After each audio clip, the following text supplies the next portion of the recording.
il n'était pas là, il n'a pas insisté à ton mariage. Et depuis, ton père il appelle, moi j'appelle, et il répond pas. J'ai même dit à ton père, sors, va chercher ton fils. Et ton père il me répond, genre en gros, ton fils il est plus un gamin pour que je lui cours après dans la rue et que je le cherche. Elle lui dit, sa mère elle n'arrêtait pas de lui dire, et elle lui dit, je te jure ma fille, Nora, je sens un truc, j'ai un mauvais pressentiment, mon cœur il se serre, je pense qu'il lui est arrivé malheur. Et elle a dit, Nora, que ce soit elle, que ce soit maintenant son mari Fahad et tout, il lui remontait le moral, mais non, il ne faut pas poser négatif, peut-être qu'il est juste avec ses copains, il n'a pas fait attention, ça peut arriver, khaira, Inch'Allah, il assistera à notre grand mariage, non. La mère alors disait, genre en gros, elle leur disait, dites ce que vous voulez, je sais très bien que mon fils il lui arrivait quelque chose, parce que mon fils il va pas dire comme ça, sa sœur unique, sa seule sœur, elle va se marier, elle va pas assister. Arrête de t'inquiéter, il n'y a rien. Tu vas voir, il va rentrer ce soir ou demain matin plus tard. Le soir venu, rien, demain matin, rien, toute la journée du lendemain, walou, le surlendemain, pareil, ma kouhès, c'est-à-dire aucune nouvelle. Et ces 2-3 jours là où ils n'ont aucune nouvelle de Mohamed, elle est installée au salon avec sa mère, elle n'est pas bien, sa mère elle est là, elle a mal au ventre, elle est en stress total et tout. Elle s'inquiète. Elle dit là, mon père, il rentre au salon, il est pas bien, il est habillé. Et ça, c'est une heure à laquelle d'habitude, il sort pas. Oui, il n'est même pas réveillé à cette heure-ci. Et elle dit là, mon père, il a l'air songeur et sérieux. Et il regarde ma mère et il lui dit Ana raïh al-maghfar. Genre, en gros, voilà, je vais au commissariat. Donc là, elle dit, elle et sa mère sont gars. Commissariat. Le commissariat, il m'a appelé et ils m'ont dit que mon fils, il était chez eux. Il est en garde à vue. La mère, elle a dit, Lèche, pourquoi, qu'est-ce qu'il a fait, il s'est passé quoi? Le père, il a dit, je sais pas. J'ai essayé de savoir, j'ai demandé. Ils ont dit que je veux savoir que quand je vais venir au commissariat. Donc là, nous dit Nora, sa mère, elle s'est tournée vers elle, elle lui a dit, je le sentais, je le savais. Je savais que mon fils, il lui arrivait une dinguerie et tout. Donc là, elle lui dit, maman, calme-toi, on ne sait pas encore, attends, quand papa il va revenir, il va nous dire. Et elle dit là, au bout de quelques heures, le père il revient. Et elle dit, le père il revient, dépité, déprimé, dans un sale mood, pire que quand il est parti le matin, il a appris la nouvelle que son fils il était au commissariat. Et ses yeux étaient rouges au père. Et la mère elle comprend que la situation elle est grave. Si le père il a pleuré carrément, il n'est pas bien, il n'est pas dans son assiette, c'est que c'est un truc chaud qui arrive à leur fils là. Donc là, elle lui dit où est l'aider directement, genre il est où mon fils? Parce qu'elle voit que le père il revient tout seul. La police, ils ont arrêté ton fils avec ses potes et ils étaient en train de prendre des substances. Ton fils, malheureusement, c'est un drogos. Et donc la police, ils l'ont arrêté pour ça, parce que c'est un crime, c'est interdit. Et aussi parce qu'il travaillait dans ça. Et donc là, Nora, elle était choquée, elle était debout, elle est retombée tout de suite sur le canapé. Et la mère, elle est restée comme ça, et elle s'est mise à rire et à pleurer en même temps. Et elle a commencé, elle nous dit, Nora, à crier et à s'avancer énervée, pleine de haine et de colère et de ressenti envers qui? Envers son mari. Et elle dit, là, ma mère, elle va sortir tout ce qu'elle a fait galbha, tout ce qu'elle a dans son cœur, toute la haine qu'elle a et les nerfs contre son mari, ce jour-là. C'est normal, vu l'exemple de père qu'il a eu, que notre fils il soit sorti comme son père.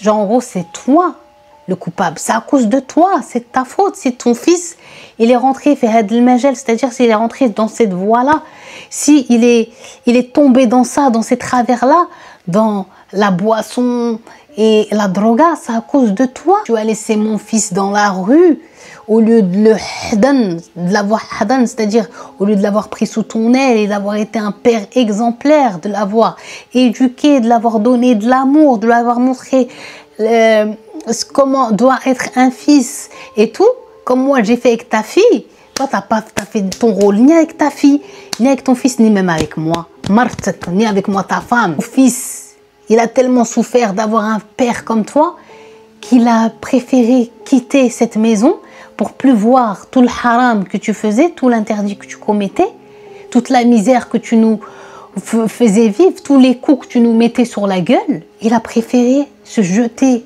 dans l'enfer de la rue et des mauvaises fréquentations. Regarde, aujourd'hui, notre fils, ça y est, notre fils, ça y est, il est perdu. Tu sais que al-hukm ici, tu sais que la justice au Koweït pour les affaires de droga, comment ils sont pas du tout partials. Il n'y a pas de pitié, c'est que des grosses peines. Dit là, sa mère, elle a fait un geste qu'elle n'a pas fait jamais de sa vie. Elle s'est approchée de son mari. Elle avait tout sorti, on va dire, de manière orale. Maintenant, elle avait besoin de l'étriper, de l'étrangler, de bref, de khamej. En fait, toute cette scène-là, elle se passe où? Dans le houch, c'est-à-dire dans la cour de la maison. Et la cour de la maison, il y a une belle fontaine comme ça au centre. Et c'est de la pierre. Et elle dit, en fait, son mari, il a pris donc sa mère et il a projeté, bam, et elle est tombée. Sauf que quand elle est tombée, elle est mal tombée. Win tahat, ou kif tahat, elle est tombée où? Et comment elle est tombée? Donc à côté de la fontaine, mais sa tête, bam, elle a cogné le bord de la fontaine et elle s'est effondrée au sol et elle dit tout de suite du sang a commencé à sortir. Alhamdoulilah, qu'à ce moment-là, quand cette scène horrible s'est passée, il y avait son mari Fahad qui était là. Donc directement, elle et lui, ils ont pris sa mère inconsciente.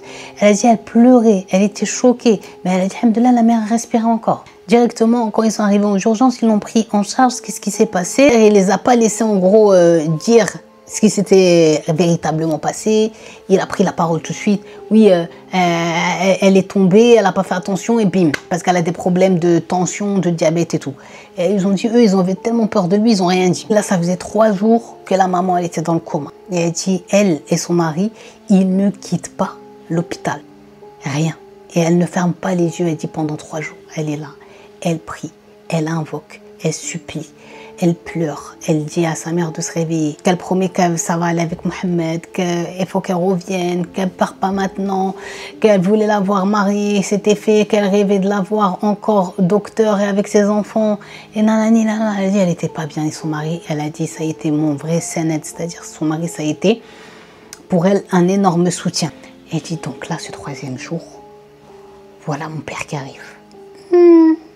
Et il venait pourquoi? Pour visiter ma mère. Et elle dit, là, je rigole. Et il voulait rentrer. Il lui dit, genre, je vais rentrer, tu vas rien faire. Et elle lui a dit, là, j'étais plus Nora, là. Là, je l'ai poussé.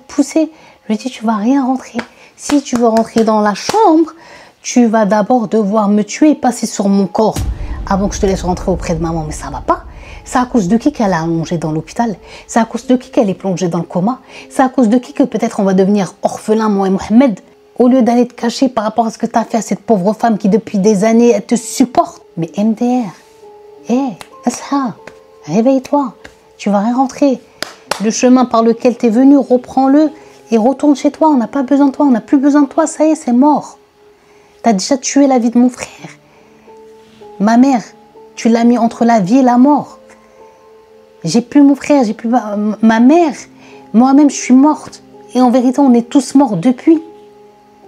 Laisse-nous, dégage. Là, son mari lui dit, ya Allah, khala, ya habibti, baisse. Genre, en gros, il lui disait, ma chérie, c'est bon, calme-toi et tout. Arrête, tu vas te faire du mal et tout, son mari. Elle lui dit, laisse-moi tranquille. Rien, Lou, il va pas rentrer. Sur Allah, il va pas rentrer. S'il rentre aujourd'hui, c'est que moi, je vais mourir. C'est qu'il va marcher sur mon corps. Bref, elle a dit, je voulais pas lâcher l'affaire. Et là, elle a dit, elle et son père commencent à se disputer et tout. Elle dit, heureusement, maintenant, j'avais mon mari. Il pouvait plus trop oser faire des gestes parce que mon mari, il attendait que de ça. Parce qu'il avait la rage aussi de comment il avait agi avec ma mère. Et elle dit, là, on voit, à un moment donné, on va nous 3 s'arrêter et on va bloquer comme ça. On voit les médecins et les infirmiers qui courent. Ils commencent tous à rentrer dans la chambre de ma mère. Et là, quand je vois ça, elle a dit, je reste tétanisée. Et j'entends les docteurs qui crient aux infirmières, donnez ci, donnez ça, nanani.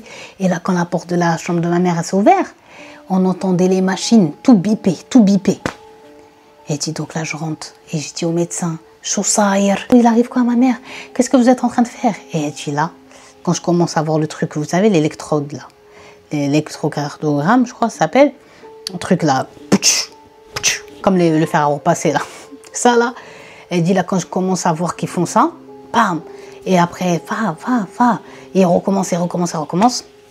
Elle dit à un moment donné, je vois que les médecins et les infirmiers se regardent entre eux, et une horloge, et ils prononcent l'heure du décès de ma mère. Dit là, ma mère, malgré qu'ils ont tout essayé de refaire, et qu'ils nous ont dit qu'elle s'est battue, la pauvre, pour vivre, elle était trop esquintée. Et son cœur, il n'a pas tenu le choc, ni son cerveau. Et Mskina, Allah yarhamha, paix à son âme, la maman de Noura et Mohamed, elle est morte. Elle dit directement, elle a dit, j'ai hurlé, je me rappelle, quand je me rappelle du cri que j'ai lancé, elle dit, Wallah, mon mari l'a fait comme ça. Pas comme ça parce que ça l'a fait mal, comme ça parce qu'il était choqué, il a pleuré directement. Elle a dit, c'était un cri qui est sorti de là. Ma mère, elle était morte devant moi.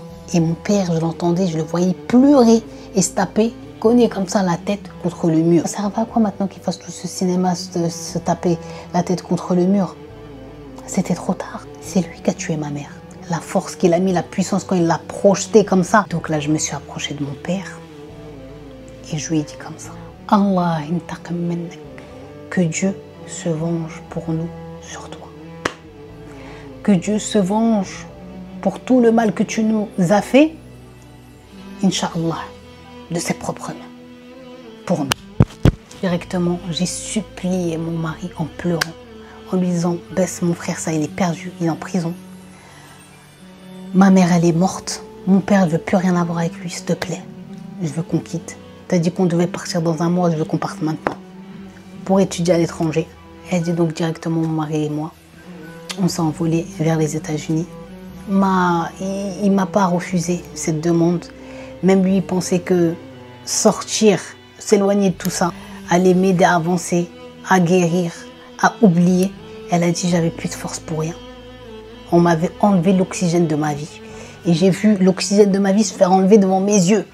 Par qui? Par mon propre père. Alhamdoulilah, les années sont passées. Elle a eu son diplôme de médecin et elle est devenue tabiba, elle est devenue docteur. Alhamdoulilah aussi, concernant son mari, il était devenu, tout comme elle, médecin. Elle a dit aussi, pour continuer dans les nouvelles, les bonnes nouvelles, elle est devenue mère à son tour.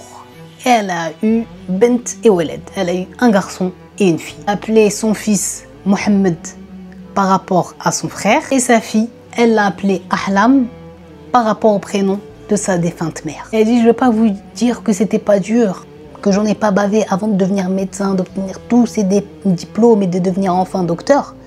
Mais elle dit, ce qui m'aidait à tenir, c'était la voix de ma mère. Elle disait, docteur Noura, tu seras docteur, tu seras docteur. Je voulais absolument, c'est-à-dire réaliser ce rêve que ma mère avait. Donc là, un jour, son mari il est venu la voir, il lui a dit, écoute, moi j'avais toujours le rêve et l'ambition, certes, d'étudier à l'étranger, d'avoir tous des diplômes des pays comme les États-Unis, etc. Mais par contre, une fois que j'ai tout ça, mon rêve c'était voilà, de retourner, c'est-à-dire de retourner au Koweït et là-bas d'exercer quoi, pour les gens de chez nous quoi.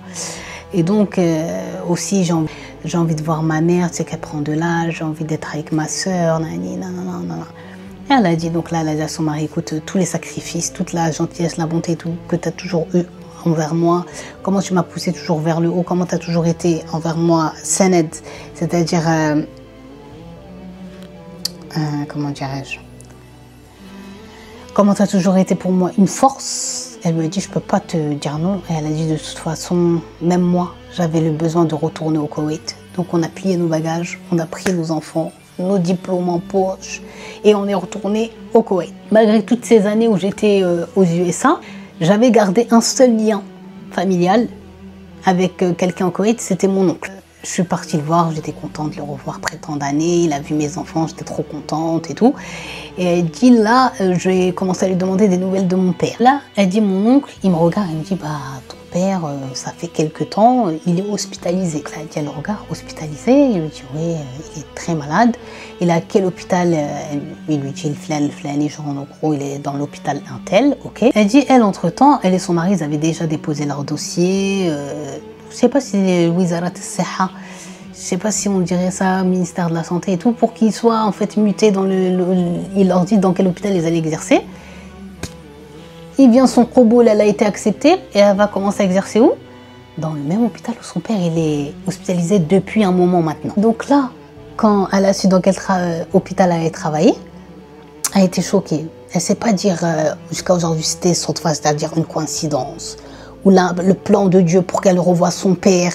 Mais en tout cas, c'était cet hôpital alors qu'elle avait proposé d'autres. Dit donc directement, le premier jour où elle a commencé, elle s'est dirigée, elle a demandé le patient un tel était en quel service, on lui a dit. Ensuite, elle a demandé à voir le dossier. Bon, c'était pas bien compliqué, elle est médecin là-bas et tout. Elle a pris le dossier de son père, elle a regardé parce qu'elle savait toujours pas, voilà, dire de quoi il souffrait. L'oncle il lui avait pas dit parce que l'oncle il a dit que le père il voulait pas lui dire. Ok, elle a dit, elle a vu ses résultats, ils étaient catastrophiques. Et le truc grave aussi qu'il avait, c'est qu'il avait Fachel Kalaoui, c'est-à-dire qu'il avait des problèmes de reins. Il avait les reins qui ne fonctionnaient pas. Quoi. Il avait un de ses reins qui ne fonctionnait plus, il avait donc besoin d'un donneur pour ça, pour espérer, on va dire, vivre, parce que son cas, il était très avancé et il était très peu engageant en matière de se dire ça va aller. Le temps pour lui était compté. Je dis pourquoi elle regarde le dossier à son père, c'est parce que quand même, elle allait aller le voir quand même, tu vois. Elle dit, je sais que je peux être dure, mais je sais que où elle était un peu ma limite, on va dire. Elle a dit, j'ai toujours la bonté malheureusement de ma mère en moi. Elle a vu, elle, le sang, enfin, la compatibilité sanguine, la sienne avec son père, c'était pas le même groupe. Donc elle ne peut pas lui donner le rein. Elle dit, donc là était venu le moment pour moi, après toutes ces années, la dernière fois que je l'avais vue, c'était à l'hôpital quand je lui avais dit, j'espère que Dieu va se venger bien salement contre tout le mal que tu nous as fait. Quand ma mère, elle était encore en train de débrancher et qu'on recouvrait son visage, qu'elle était morte, qu'on s'apprêtait à sortir par là à la morgue. Elle dit là, c'était le dernier jour où moi je l'avais vue parce que je lui avais interdit d'insister à la janaza. C'est-à-dire, j'avais interdit à assister aux funérailles de ma mère. Donc, elle dit, là je rentre dans sa chambre. Après des années, je suis devenue mère, je suis devenue docteur, j'ai pris en âge et tout. Voilà. Mais j'étais quand même reconnaissable. Tout le monde savait, si on voyait que j'étais Noura. Donc là, elle dit, je rentre dans la chambre de mon père. Mon père, il était dans son lit, amaigri, tout pâle. On dirait même un peu zonade, pas bien et tout. Il est là avec un tuyau dans le nez. Et quand il me voit, comme ça, il plisse les yeux, il avait vieilli. Il me regarde, ses yeux s'ouvrent en grand, il est choqué. Il m'a reconnu. Et directement, il lui a dit, Noura, ça, tu là, genre en gros, genre, Noura, t'es vraiment là ou bien je suis en train de rêver? Et c'est que maintenant, presque moi, je vais mourir. C'est que là, maintenant que tu réapparais dans ma vie. Donc là, elle dit nerveusement, elle a eu quand même une pointe de le voir quand même, tu vois. Elle dit donc là, elle dit, et oui, après des années, comme j'ai quitté le pays il y a des années de ça en arrière, c'était pas de ma faute. Tu sais très bien pourquoi je pouvais pas rester au Koweït, surtout à cause de qui. Tu sais très bien que c'était de ta faute. Au moment de parler de t'étais où, etc., etc. Là, on est dans autre chose. Là, t'es gravement malade. Et Inch'Allah, perds pas espoir, Rabbi, dire taoui de l'khair, c'est-à-dire, en gros, t'inquiète pas.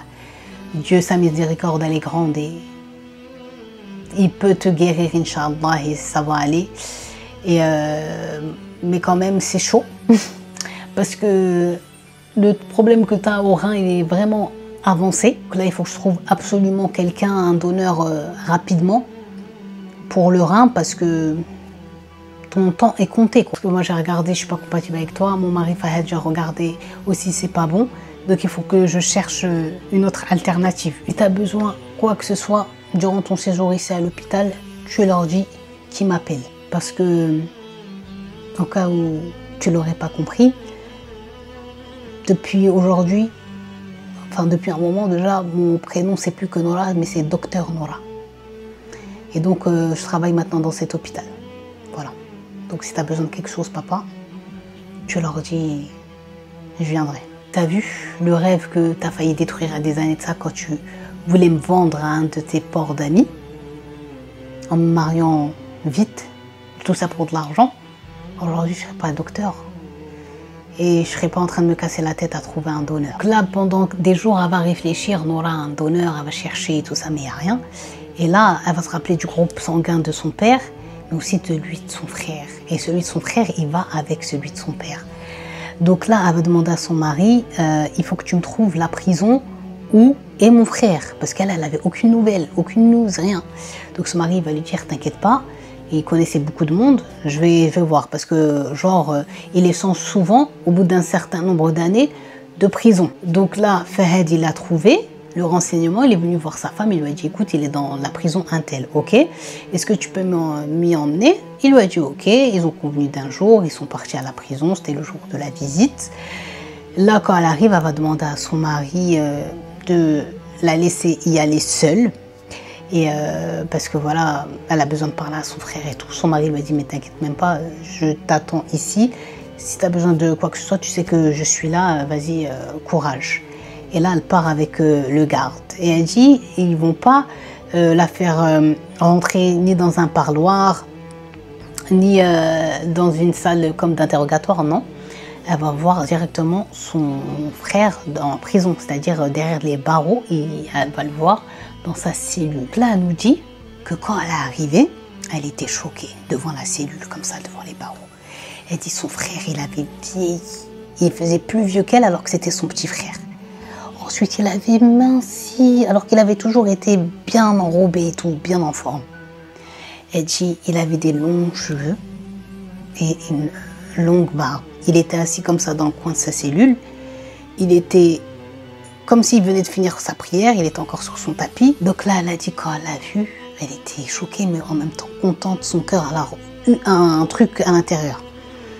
Elle dit, donc là, elle a dit, dès qu'elle a vu, lui, il était assis comme ça, à un moment donné, tac. Elle lui a dit, ouais, il y a Mohamed, genre Mohamed. Et lui, il a levé un peu la tête comme ça, il lui a dit, Menenti, genre en gros, t'es qui? Et là, elle a dit, comment ça, je suis qui? Genre en gros, tu m'as pas reconnu. Je suis ta sœur, Noura. Elle a dit, Noura. Il a rigolé. Mohamed. Arrête, genre une sœur. J'ai pas de sœur, moi. Tu me parles de quoi là? Il lui dit, moi, dans cette vie, j'ai personne. Il Allah, j'ai personne à part Dieu. J'avais une personne, Ommi, ma mère, laquelle ma tête, mais elle est morte depuis la pauvre. Mais sinon, j'ai pas d'autres membres de la famille sur cette terre. Donc là, elle a dit, son cœur, il s'est serré, Noura. Parce qu'elle savait, elle dit au fond d'elle, que les paroles que son frère il est en train de lui dire, c'était vrai. Donc là, Noura lui dit, mais non, c'est pas ce que tu penses, j'ai toujours pensé à toi, malgré que j'étais ailleurs, parce que voilà, si je venais pas aussi, c'est parce que j'habitais plus là, c'est au Koweït, depuis que maman est morte, voilà, tu sais comment elle est morte, nanana, je voulais plus rester ici, toi t'étais en prison, bref, elle a dit j'ai voulu commencer un nouveau départ ailleurs et je voulais aussi finir mon rêve, le rêve de maman, devenir médecin et je t'annonce aussi que voilà, je suis devenue, alhamdoulilah, grâce à Dieu, médecin et j'ai aussi t'annonce que tu es un oncle, j'ai eu 2 enfants. J'ai eu un garçon et je lui ai donné ton nom. Tu vois que je t'ai pas oublié, je l'ai appelé Mohamed. Ou Benti et ma fille, je l'ai je lui ai donné le nom de maman Ahlam. Là, de plus belle, il a rigolé. Il lui a dit, genre en gros, t'as réalisé ton rêve, c'est bien. Moi aussi, j'en avais des rêves. Il lui dit, moi, mon seul rêve, pendant 9 ans, c'était de te voir. Et il a dit, des fois, je te voyais. Peut-être je t'imaginais. Il lui a dit, parce qu'à un moment donné, j'ai eu peur, je commençais à t'oublier comment t'étais. Et là, il lui dit, ouais, mon seul réconfort, c'est cette cellule. Il lui dit, des fois, quand je voulais parler, je voulais te voir et tout, je parlais à ce mur, ensuite je parlais à l'autre mur. Ensuite, parler à l'autre mur. J'ai fait que ça pendant 9 ans. Personne n'est venu. Même l'oncle. Il est tellement dans les affaires et tout qu'il a oublié qu'il avait un neveu Nora, elle a dit ça lui faisait mal, mais elle a dit Mahdo, en gros, son frère, c'est normal qu'il parle comme ça, c'est normal. Elle s'y était même un peu préparée. Elle ne pouvait pas l'accueillir à bras ouverts alors qu'elle dit quand même, je l'ai abandonné. Donc là, elle dit, écoute, aujourd'hui, je suis venue, s'il te plaît, c'est pas pour qu'on sache le passé, c'est parce il y a un problème. Et si je suis là, c'est parce que je sais que toi, tu es une bonne personne, tu as un cœur pur, tu as un cœur blanc. Et je sais que ce que je vais te dire, et surtout te demander, tu vas accepter. Il lui a dit, bon, arrête de tourner autour du pot, s'il te plaît. Dis-moi qu'est-ce qu'il y a. Je lui dis donc voilà, écoute, je sais pas si tu étais au courant, en tout cas si tu n'étais pas au courant, papa ça fait plusieurs mois qu'il est hospitalisé dans un cas grave à l'hôpital, il a de graves problèmes de reins, il lui faut absolument un donneur. Donc quand j'ai découvert ça, parce que j'ai été embauchée dans son hôpital, j'ai jeté un œil à son dossier, c'est vraiment pas joli. Mais là, l'urgence des urgences, c'est vraiment qu'il lui faut un donneur, il lui faut un rein. J'ai essayé de chercher à gauche, à droite, j'ai pas trouvé. J'ai comparé, je suis pas compatible. Mon mari aussi, Fahad, il est pas compatible. Par contre, la compatibilité qu'il y a, c'est toi. Elle dit son frère, il finit par se lever de son coin et il s'avance vers elle. Et il se met comme ça au barreau de la prison. Et il rigole et il regarde sa sœur. Il lui dit, ouais, moi, tu veux que je donne à papa? Attends, est-ce que tu es consciente des paroles que tu es en train de dire là, Nora, avec ta bouche ou pas? Tu veux que je donne mon rein à qui? À mon père. Tu veux que je donne mon rein au père à cause de qui aujourd'hui je suis là, dans cette cellule miteuse, depuis plus de 9 ans? Mon père, qui à cause de lui, au lieu de s'être occupé de moi, quand je cherchais son attention, son amour, sa sagesse, quelque chose, son rôle de père, il m'a laissé à la rue. Père qui m'a fait tant la misère, qui me tabassait jour et nuit sans aucune raison, qui m'insultait, qui me piétinait, qui me rabaissait, qui m'humiliait. Ce père qui a tué notre mère.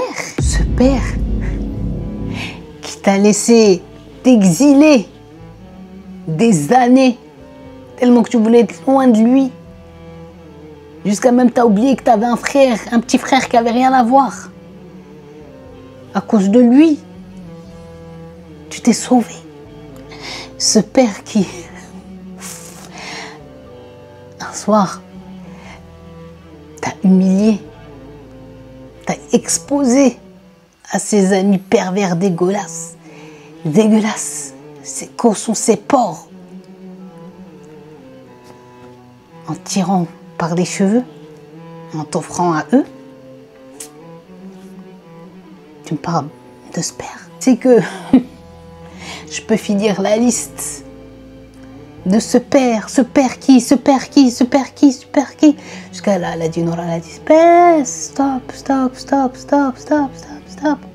Et elle a pleuré, elle est tombée au sol. Elle dit, خلاص مهما كان راح يتم بونه. Genre, en gros, malgré tout ce qu'il a fait et tout, il reste notre père.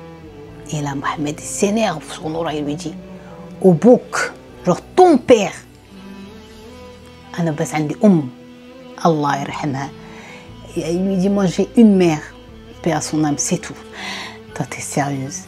Le père qui a détruit ma vie, qui nous a fait la misère, tu veux que je lui donne un de mes reins? Pourquoi? Pour qu'il vive en plus, pour qu'il vive. Et là, Mohamed lui dit, Allah wallah, hors de question. Et là, Nora, elle a reparlé et lui fait, baisse, stop, ça y est, s'il te plaît. Ma'a salama, genre en gros, au revoir. Et reviens plus me voir. Reviens pas. Et je veux que tu oublies que tu as un frère qui s'appelle Mohamed. Nora elle pleure, elle lui dit ala rahtek, genre en gros, comme tu veux mon frère. Même si tu me dis de t'oublier, je t'oublierai jamais. Tu restes mon frère et je t'ai jamais oublié. Dieu, il m'en est témoin. Quoi qu'il, je vais laisser à l'administration pénitentiaire mon numéro de téléphone. Quoi que tes besoins et tout, n'hésite pas et j'en ferai toujours. Pour les coupons, l'argent et tout ça maintenant, Zama, je suis là quoi. T'inquiète de rien. Dit là, à peine elle se retourne pour partir, elle était pas bien. Elle fait quelques pas, elle entend Mohamed qui l'appelle. Noura. Elle a dit directement, directement elle tourne, elle le regarde et dit Naam. Il lui dit Garbi. Genre, on revient.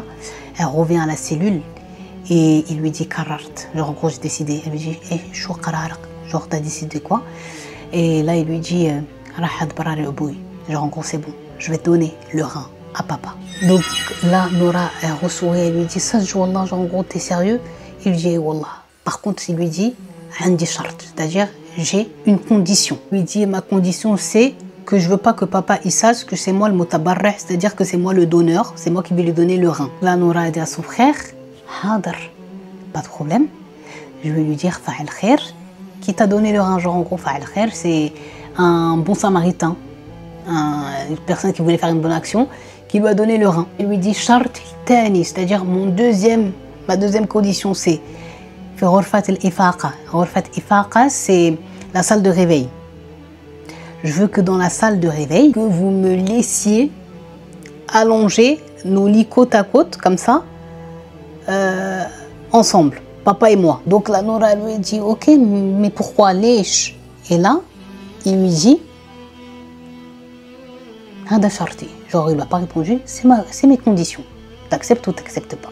Et la Nora, elle a dit, j'accepte à son frère, juste laisse-moi le temps, parce que comme il est en prison, c'est un autre procédé, c'est une autre procédure qu'il faut suivre, faire les autorisations de sortie, etc., etc., etc. C'est compliqué. Donc il lui a dit, t'inquiète, moi je t'ai dit, c'est bon, t'as accepté mes conditions, je suis de parole, tu me connais. Voilà. Donc là, elle va se lancer, Nora, dans la procédure et tout ça, ça va finir par être accepté.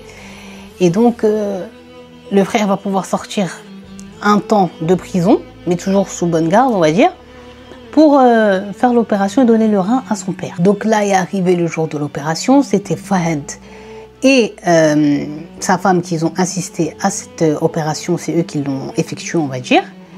Le père, il avait demandé à Nora, c'est qui le donneur, pour que je le remercie et tout. Elle lui a dit, mais tu ne pourras pas le remercier malheureusement, parce que cette personne, c'est une fa'al khair, c'est-à-dire elle veut rester genre anonyme pour que ce soit une bonne action, etc., etc. Il a dit, ok, il a fait des invocations pour cette personne, en sachant pas qu'il était en train de faire des invocations à son fils. C'était son fils qui était là, à deux doigts de sacrifier un de ses reins pour donner, on va dire comme ça, à son père ennemi qui était son père. Donc là, l'opération s'est très bien passée. Maintenant, le rein de Mohamed était dans le corps de son père et voilà, normalement maintenant tout devrait rentrer dans l'ordre pour lui au niveau de sa santé. Vous vous rappelez, la deuxième condition, c'était la salle de réveil, que les lits ils soient côte à côte. Celui qui va se réveiller en premier des deux, c'est le père. Quand le père il va voir Mohamed, parce que sa sœur elle avait pris soin de lui, elle l'avait rasé, elle lui avait redonné un peu une tête quoi, et ben il a reconnu son fils et il était choqué. Au même moment qu'il se réveille, voilà Nora qui vient pour voir si son père ça va, si c'est bien réveillé et tout. Et là il lui dit, mais qu'est-ce qu'il fait là Mohamed? Et là Nora elle lui dit, bah c'est lui qui a donné le rein. Donc là le père lui-même il était choqué, il a regardé sa fille en mode, mon fils m'a donné son rein alors que je l'ai drillé, c'est-à-dire qu'alors que je l'ai abîmé, je l'ai ruiné, je lui ai gâché sa vie, etc. Je me suis jamais occupée de lui, je l'ai tabassé, je lui ai fait ça. Il m'a donné son rein. Et là, Nora elle a confirmé à son père, bah oui, papa, t'as voulu que nous détruire et aujourd'hui t'as trouvé que tes enfants pour te sauver. Bref, donc là ils auront ramené le père dans sa chambre et quand il s'est réveillé Mohamed à son tour, on l'a mis dans une autre chambre.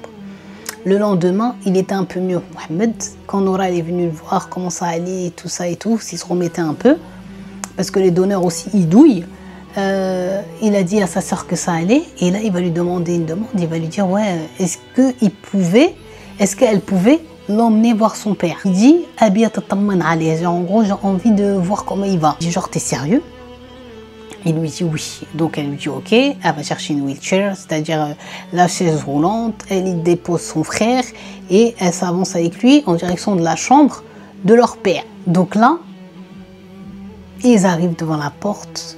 Nora, elle ouvre d'abord la porte, ensuite elle vient, elle rentre avec le fauteuil roulant et son frère, il est dessus. Il rentre dans la chambre du père. Le père, quand il voit son fils comme ça et tout, et sa fille, il pleure, mais surtout quand il voit son fils. Et il est choqué, il est honteux, bref, il sait pas où se foutre quoi. Il commence à pleurer donc. Donc là, son fils lui dit, écoute, on va arrêter tout de suite de tourner autour du pot et le cinéma et les larmes. Garde les larmes pour après, quand je vais finir de dire ce que j'aurai à te dire. Donc tu cherches, hein. Tu sais, quand Nora est venue me visiter à la prison, dans un premier temps, quand elle m'a dit par rapport aux reins, etc., j'étais pas d'accord. Hein. J'avais refusé catégoriquement. Quoi? Je vais donner mon rein à mon pire ennemi, à l'homme qui m'a fait la misère, à l'homme à cause de qui je croupis en prison depuis 9 ans. Et après, j'ai réfléchi avec moi-même et j'ai dit non. Je l'ai rappelé, je lui ai dit c'est bon, je suis d'accord, je vais donner le rein à papa. Même elle était choquée, tout ça. Et je sais que là maintenant, tu te dis ouais, mon fils que j'ai drillé, c'est-à-dire que j'ai ruiné, mon fils que je me suis jamais occupée de lui, il a accepté de me donner le rein pour que je vive et tout, il m'a sauvé la vie, etc. Oui, je t'ai sauvé la vie. Depuis ces années, tous les jours, chaque seconde que depuis je suis dans cette cellule, et surtout depuis la mort de maman, je compte les jours. J'ai un comportement droit pour espérer avoir une remise de peine et que je sorte de prison. Je me maintenais à carreau parce que j'avais un plan. Et j'étais en train de voir que ce plan, sans doute, il allait jamais se réaliser si t'arrivait quelque chose. Si genre, tu meurs avant que je sorte de prison. Mais moi, je veux pas que tu meurs comme ça à cause de maladie ou quelque chose. J'avais envie de te tuer de mes propres mains. C'est mon plan depuis des années. Sauf que quand Nora elle est venue, elle a remis tout en question dans ma tête.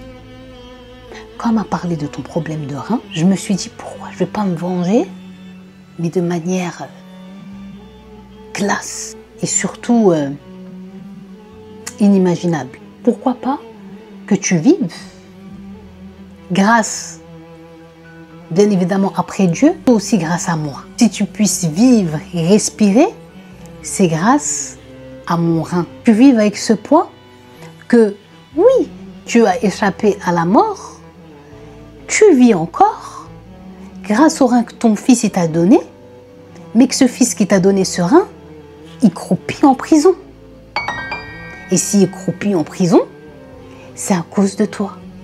Et je veux que tu vives longtemps avec ce poids-là sur le cœur. Tu vives avec Damar. Je veux que tu vives avec les regrets. Je veux que tu vives avec la honte. Je veux que tu vives avec le mal-être de vivre, tout simplement. Que tu respires. Mais à quel prix tu respires? Tu vives en pensant à chaque seconde de misère que tu nous as fait vivre depuis qu'on est venu sur cette terre, depuis que tu étais marié avec ma mère. Je veux que tu revives tout le mal que tu nous as fait. Que ce soit à moi, Mohamed, à ma sœur Nora et à ma mère que tu as mis sur terre. Est-ce que maintenant tu comprends pourquoi j'ai accepté de te donner le rein?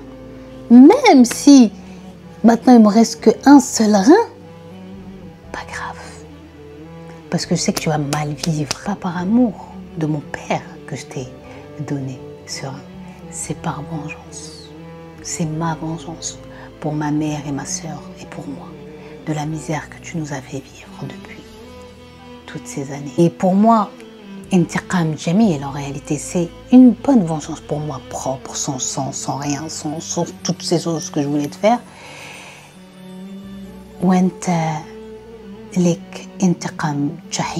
Et pour toi, c'est tout simplement l'enfer à partir de maintenant. À partir de maintenant, tous les matins où tu te lèveras, tu sauras que si tu te lèves encore ce matin-là, c'est parce que tu as mon rein. Et papa, je te pardonne pas. Ni ici, ni là-bas. Et surtout, surtout, surtout, oublie que tu as un fils. Si Wallah, là, Nora, quand son frère elle a fini de parler, elle avait des frissons. Elle a eu les larmes qui ont coulé, elle était choquée. Son frère, sa vengeance pour eux, comment elle a été. Elle n'était pas prête. Elle n'était pas prête. Donc là, les années sont passées, son père il a vécu quelques temps, puis ensuite il est tombé encore gravement malade et il a fini, elle nous dit Nora, par mourir. Et elle a dit toutes les années là où il était vivant depuis cette opération, il n'y avait pas un moment où il ne pensait pas à ce qu'elle lui avait fait son fils, à ce que lui avait dit son fils et au style de vengeance auquel il s'était vengé. Dit le seul truc, et elle dit, son père, il est absolument pas mort, l'âme sereine. Mais il n'y a pas un jour, une seconde, une minute de sa vie où il a pas regretté toute la misère qu'il leur a fait. Mais elle dit, c'était tellement trop qu'ils n'ont jamais eu la force de lui pardonner. Il lui a demandé à plusieurs reprises, elle a dit, je pouvais pas. À chaque fois, je voyais ma mère devant mes yeux, je voyais comment il l'a esquinté, comment il l'a tué, je pouvais pas. Et elle dit, dites-vous que quand il est mort, j'en ai avisé mon frère. Il a refusé de sortir. Il avait la possibilité de sortir, genre pour assister à son enterrement. Il a refusé. Et elle dit, moi jusqu'à aujourd'hui, c'est pareil. J'ai pas assisté. Je suis jamais partie me recueillir sur sa tombe. Elle dit, ce qui leur est arrivé dans leur famille, c'était son père qui avait cuisiné ça depuis. Elle a dit, c'est comme si il avait mis un gaz. C'est comme s'il avait mis un plat sur la gazinière et qu'il l'avait laissé vraiment à feu doux.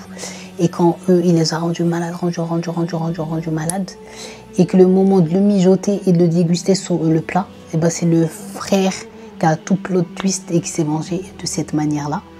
Et le père, il a mangé le plat qu'il avait mis lui sur le feu depuis des années, quoi. Bon, aujourd'hui, alhamdoulilah, nous dit Nora, son frère Mohamed, il est sorti de prison. Il habite chez elle, elle l'a recueilli. Il aime trop son neveu et sa nièce, et qu'elle était actuellement, elle attend son 3e enfant. Que tout va bien dans leur vie, alhamdoulilah.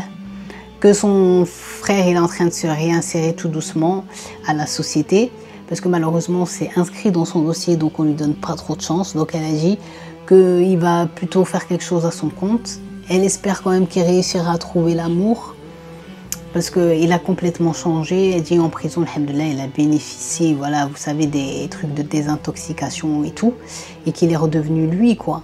Donc voilà, que toutes les semaines, ils vont se recueillir sur la tombe de la grand-mère, donc de leur mère Ahlam, et qui sont jamais partis se recueillir sur la tombe du père, qu'ils n'arrivent pas, et qu'elle dit qu'ils n'y arriveront jamais. Et aujourd'hui, Nora, ça l'a raconté son histoire, c'est tout simplement pour donner de l'espoir à des personnes qui sont dans des situations difficiles, qui grandissent et qui évoluent dans des milieux durs, dans des milieux familiaux compliqués, difficiles, etc. Que de s'accrocher à un rêve, c'est ce qui permet d'avancer, de ne pas sombrer et de continuer de tenir fort, et qu'il ne faut jamais lâcher son rêve. Et surtout, le rêve, il marche avec quoi? Il marche avec la patience, il marche avec le sabr. Et c'est pour ça que cette histoire s'appelle Riwayat Sabr, l'histoire de la patience. Comment c'est? Combien de fois elle dit, ils ont eu l'occasion de péter des câbles, ils auraient pu faire tellement de choses, mais que ils avaient la foi et surtout la patience. Comme elle dit Nora, dans la vie, rien n'est facile, rien n'est acquis. C'est pas parce que tu as un échec, 2 échecs, 3 échecs, 5 échecs qu'il faut aller lâcher. Il faut jamais lâcher, il faut toujours remonter en selle et essayer jusqu'à y parvenir. J'ai fini cette vidéo et attendez, il faut que je vous montre l'heure. Il est minuit 4. Vous vous rappelez, j'ai commencé à 20h05. Si vous avez regardé cette vidéo jusqu'à la fin, je vous invite à écrire en commentaire le mot sabr. Alors en arabe ça s'écrit S-A-B-R, vraiment en phonétique quoi. Ou bien patience. Voilà. À ne pas spoil dans les commentaires, à liker cette vidéo, à la partager surtout parce qu'elle est pleine de leçons, de bonté, que de choses, on va dire, malgré la dureté de ce qu'ils ont vécu, de positif, on en tire quand même. À venir me suivre sur mes autres réseaux sociaux, Snap, Instagram et TikTok. Je n'ai pas de Twitter ni de Facebook. D'ici la prochaine vidéo, portez-vous bien. Je vous fais de gros bisous et je vous dis à très vite. Inch'Allah.